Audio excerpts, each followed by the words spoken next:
আজ সারাদিন কিন্তু একটু পরপরই টিপটিপ বৃষ্টি হচ্ছিল। তো সকালের দিকের ভিডিও এটা।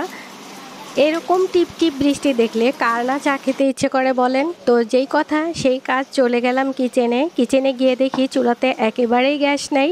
তো কি করে চা তৈরি করব হঠাৎ করে মনে হলো, আমি তো ছোট্ট একটা রাইস কুকার নিয়েছিলাম অনলাইন থেকে, সেটাতে ট্রাই করে দেখি চা কেমন হয়। রাইস কুকারটা নিয়ে আমি পর্যাপ্ত পরিমাপে পানি দিয়ে দিয়েছি। পানিটা দিয়ে আমি রাইস কুকারটা ঢাকনা দিয়ে ঢেকে অন করে দিয়েছি। আর 5 থেকে 6 মিনিটের মধ্যেই কিন্তু বলক চলে আসছে।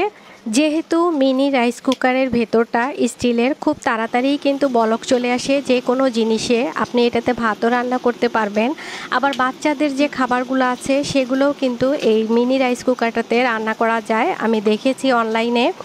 এরপর দিয়ে দিচ্ছি চা পাতা। আর আমি কিন্তু এই পর্যায়ে রাইস কুকারটা অফ করে দিয়েছি, যেহেতু টকবক করে বলক আসছিল, হাতে পানি ছিটে আসতে পারে, সেজন্য আমি রাইস কুকারটা অফ করে দিয়েছি। অফ করে দিয়ে আমি চা পাতা দিয়ে দিয়েছি 5 কাপ চায়ের জন্য 5 চা চামচ।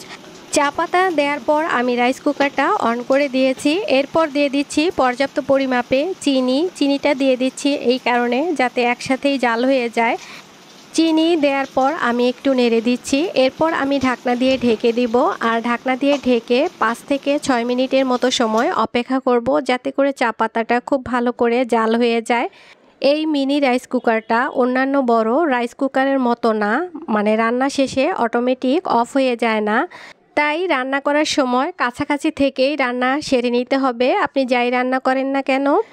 যাদের ছোট বাচ্চা আছে তাদের জন্য আমি মনে করি যে এই রাইস কুকারটা খুবই উপকারী। তো কথা বলতে বলতে চা পাতা অলরেডি জাল হয়ে গিয়েছে। এখন আমি রাইস কুকারটা অফ করে দিব।